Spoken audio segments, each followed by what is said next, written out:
Ever bite into something with a surprisingly uniform texture and wonder, how it all holds together so perfectly? Yeah, like those perfect deli slices or maybe some seafood dishes. Exactly. Okay, let's unpack this because we're plunging into the world of an ingredient with a real knack for transformation.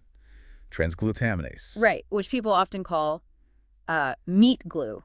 That's the one. But what's fascinating here is that this isn't some, lab-concocted mystery ingredient. Transglutaminase is actually an enzyme. A biological facilitator, right? Precisely. And it occurs naturally, not just in foods, but even inside our own bodies. Wow. And commercially, well, it's produced through fermentation, using a specific bacterium, Streptomyces mowboriensis. Okay. And this enzyme, it has this remarkable ability to link proteins together, forms these incredibly strong bonds. Bonds that can fundamentally alter the structure of food. Yeah, it's a tool used in everything from, like, high-end kitchens doing molecular gastronomy. Right, pushing those It boundaries. was just streamlining processes in big food manufacturing plants. We're talking about the potential to create, say, seamless cuts of meat from smaller pieces. Or getting that perfect creamy texture in yogurt. Exactly. Or even giving plant-based foods a more, well, meat-like bite. It's a powerful little enzyme, isn't it? And Yeah. understanding it can really change how you see some common foods you eat every day. It certainly raises interesting questions about how our food is created. So yeah, the mission of this deep dive is to really get to grips with transglutaminase. Okay. We'll explore the science, how it works, the different ways it's applied. And maybe clear up some confusion. Definitely. Clarify some of the common misunderstandings surrounding it. Consider this your fast track to understanding this well. Intriguing bit of food science. Great. And the information we've gathered, it offers a pretty comprehensive look, right? It does. It covers a lot of ground. All right, so let's dive into the science first. How does this protein binder actually work its magic? Okay, so at its heart, transglutaminase speeds up the formation of a very stable type of connection. It's a covalent bond A covalent bond. between two specific amino acids, glutamine and lysine, which are, the basic building blocks of proteins. Right. So imagine these amino acids as tiny sort of complementary connectors. Little Lego bricks. Kind of, yeah. And the transglutaminase enzyme acts as the catalyst. It helps them find each other and lock into place, making this really robust link. Okay. And when this happens across countless protein molecules, it builds up a strong network. Ah, so that's what leads to the more solid, cohesive texture. Exactly. That's the fundamental gluing action that's so crucial for changing food texture. So it's essentially building a more interconnected structure within the food itself. Yeah. Like reinforcing it, but at a molecular level. Precisely. And it's not just, randomly sticking things together. The enzyme works best under specific conditions. Like what? Well, calcium ions play a role in activating it, and there are ideal temperature ranges and pH levels, too, for it to work most effectively. And what's also quite significant, as we touched on, is that this isn't just an industrial tool. Transglutaminase has vital natural functions inside living things.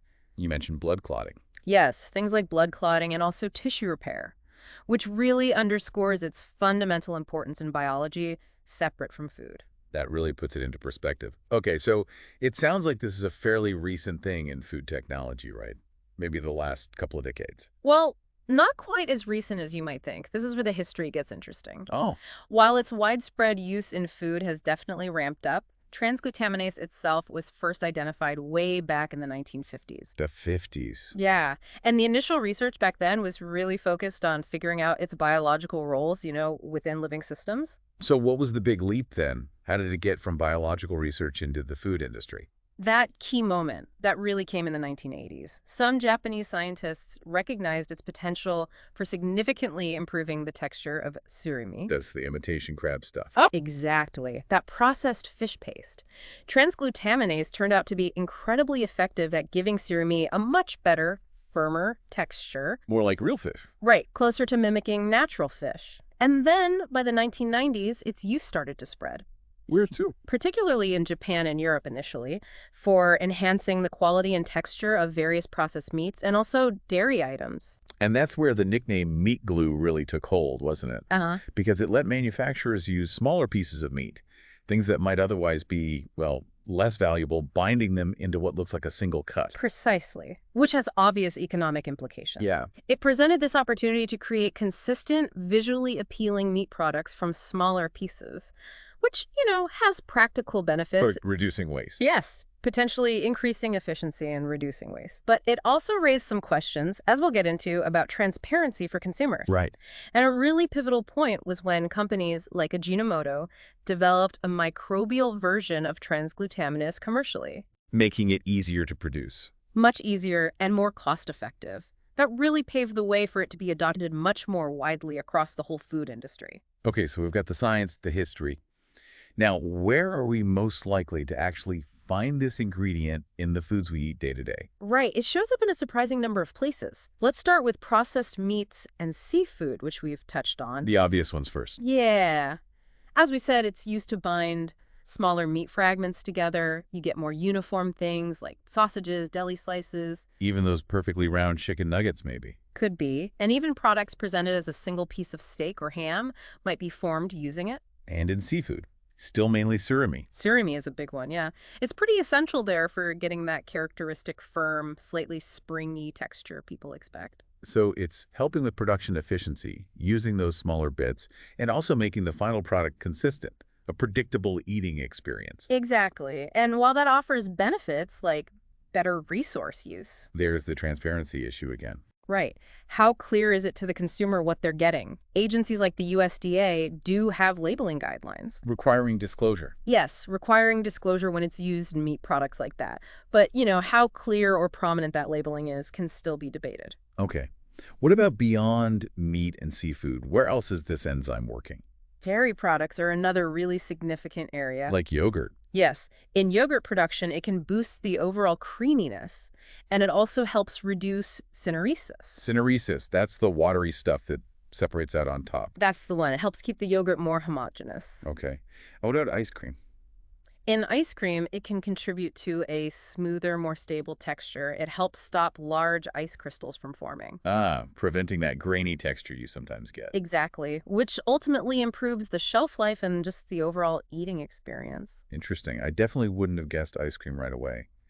Now, what about plant-based foods? That market's exploding. Does transglutaminase play a role there? Oh, absolutely. This is a really crucial application right now.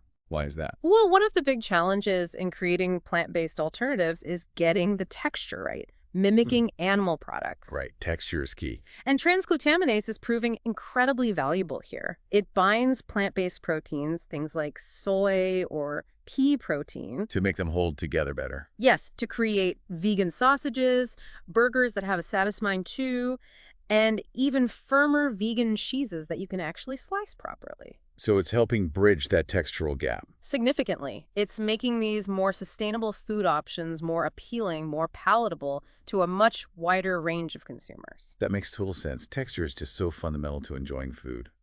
Okay, let's shift focus slightly. I know it's also used in more, let's say, innovative culinary settings. Indeed. Yeah. In the world of culinary arts, especially molecular gastronomy, chefs see it as a powerful tool. For doing what exactly? For exploring completely new possibilities with food. Imagine creating things like spherified ravioli. Spheres with liquid centers. Exactly, delicate spheres. Or seamlessly bonding portions of foie gras, maybe building these intricate layered terrines with really precise structures. Wow. Even crafting edible films for presentation. Chefs like Farron Adria, Heston Blumenthal, they were early champions. By pioneers. Yeah, showing its potential to create really novel, surprising textures and experiences. That sounds like it just unlocks a whole new level of creativity in the kitchen. Yes. And I've even heard whispers about it being used in some really cutting-edge food tech. Yes, that's moving into areas like 3D food printing. Seriously, how does that work? Well, transglutaminase can be used to stabilize the protein-based inks. The stuff the printer uses. Right, so they can be precisely deposited by the printer to create really complex shapes and textures. Like what? Intricate lattice desserts, maybe, or even customized meat alternatives printed layer by layer. That's incredible. What are the potential applications there? Oh, lots of excitement around personalized nutrition. Imagine food tailored exactly to your dietary needs. Printed just for you. Potentially. or uses in resource-limited places, maybe even space exploration. And researchers are constantly looking at new enzyme-treated textures like gels and foams. It could lead to whole new categories of food. Okay, so it's clear this enzyme has a massive range of uses. Yeah. But let's tackle the elephant in the room, that term meat glue, and the concerns that come with it. Right. This is where some of the negative feelings can crop up.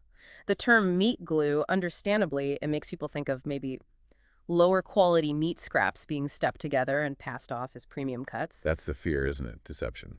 Exactly. And while regulatory bodies like the FDA in the US and EFSA in Europe have set guidelines for its use and labeling, There are still worries about transparency. yeah, especially in places like restaurants where you might not see an ingredient list, consumers might not know they're eating a restructured product, those concerns do exist. And is there any scientific basis to the idea that it's like a harmful chemical agent? That the glue itself is bad for you? Well, it's really important to stress again that transglutaminase is a naturally occurring enzyme. It's not some artificial or inherently harmful chemical additive. So the debate is less about the enzyme's safety. Often, yes. It stems more from broader questions about food processing in general and people wanting more information about how their food is actually made. It's usually not about direct scientific proof of health risks from the enzyme itself. That's a really crucial distinction. Now, one of the big worries I've definitely heard about is a potential link between transglutaminase and celiac disease or gluten intolerance. Is there science behind that? That is a common misunderstanding, yeah. But the scientific consensus on this is actually very clear. Now, what is it? Extensive studies, including really thorough reviews by EFSA, have found absolutely no evidence that transglutaminase contributes to developing celiac disease or gluten sensitivity. Not at all. No. The enzyme simply doesn't interact with gluten in a way that would trigger that kind of adverse immune response in people with those conditions. Okay, that's definitely reassuring to hear. What about other potential health worries? Allergies, maybe? Digestive issues? Well, because transglutaminase is a protein, there's always a theoretical possibility of allergenicity, just like with any protein. But has it actually happened? There haven't been any significant reported cases of allergic reactions specifically linked to transglutaminase used in food, and it's also really important to remember it's generally inactivated during cooking. Heat kills the enzyme activity. Right, which further minimizes any potential risks. Plus, as we've said, it's naturally present in foods we already eat: fish, soybeans, milk, and our bodies make it too. That all supports its overall safety profile. Okay, so from a regulatory standpoint, where do things stand now? Are agencies like the FDA and EFSA okay with it? Yes, both the FDA here in the States where it has GRES status, generally recognized as safe, BRAS, right? and the European Food Safety Authority, EFSA, they've both done thorough evaluations. And based on extensive scientific data, they've concluded it's safe for its intended use in food. So, despite ongoing consumer skepticism sometimes. Despite that, yes, these regulatory approvals are based on a pretty substantial body of scientific evidence. It really seems like a big part of the conversation then just comes down to transparency, making sure people know what they're eating. Absolutely. Transparency and clear labeling are really important, especially when these restructuring techniques are used. Packaged foods usually have ingredient lists, but restaurants. Exactly. It's less standardized in restaurants, which can lead to questions about informed choice. There have definitely been calls for more consistent labeling across the board. And just better consumer education. Yes, a greater emphasis on educating consumers so they can make informed decisions and feel confident about their food. Ultimately, transglutaminase really highlights this ongoing interplay between food innovation, using resources well, and respecting what consumers want and prefer. Looking ahead then, what do you see as the key future developments or maybe expanded uses for transglutaminase in the food world? I think the future holds quite a bit of potential in several areas. For one, with the plant-based market continuing to boom. It's going to be even more important there. Likely, yes, playing an even bigger role in improving the texture and overall quality of new meat and dairy alternatives. Maybe using novel protein sources we haven't even tapped into much yet, like fungi or algae, to create even more convincing options. Interesting. And it also offers really exciting possibilities for more sustainable food systems. How so? By enabling the upcycling of food byproducts, agricultural waste streams, Yeah. turning things that might be discarded into valuable food ingredients. reducing waste. And we can't forget those really futuristic applications we touched on, like personalized nutrition and 3D food printing. Exactly. Imagine a future where your food is precisely tailored to your individual dietary needs via 3D printing, With transglutaminase helping get the texture right. playing a crucial role in achieving the desired textures and structure. That could be huge in healthcare for people with specific dietary needs, or even, like we said, for astronauts. Right. And of course, chefs will keep experimenting. They'll continue to explore its potential for creating totally new, surprising culinary experiences, pushing the boundaries of texture and flavor. This has been incredibly informative, really fascinating. Now, just quickly, for our listeners who might be feeling a bit adventurous, is it even possible to experiment with this stuff at home, in a home kitchen? It actually is possible, yeah. Transglutaminase is available online from specialized food ingredient suppliers, often sold under brand names like Activa. So a home cook could actually try it. They could. If you're interested in experimenting, you could try using it to bond pieces of meat or fish together, make seamless fillets, or maybe unique roulades. Or in plant-based cooking. Definitely. Enhance the texture of homemade vegan burgers, or maybe try making firmer vegan cheeses.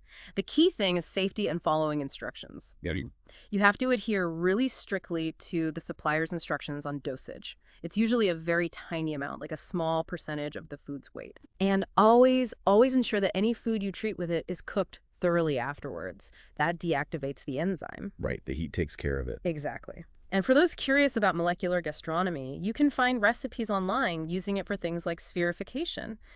Just look for reputable brands, store it properly, usually refrigerated or frozen to keep it active. Good tips. Okay, so to kind of wrap this all up, it seems transglutaminase is this remarkably versatile enzyme. Huge influence on how our food is made and how we experience it. Yeah, it presents these significant opportunities for innovation, for sustainability. But it also prompts these important conversations about transparency Yeah. and our whole relationship with processed foods. Precisely. And it really encourages you, I think, to consider how understanding even these seemingly minor ingredients, like transglutaminase, can fundamentally reshape your perspective. Your view on the food you eat every day. Yeah, and the future of food production. Think about that balance between the innovative potential it offers, our established food traditions, and, the ongoing importance of clear information in our food choices. A lot to think about. It is. What does that balance look like to you in your own diet? Something to mull over?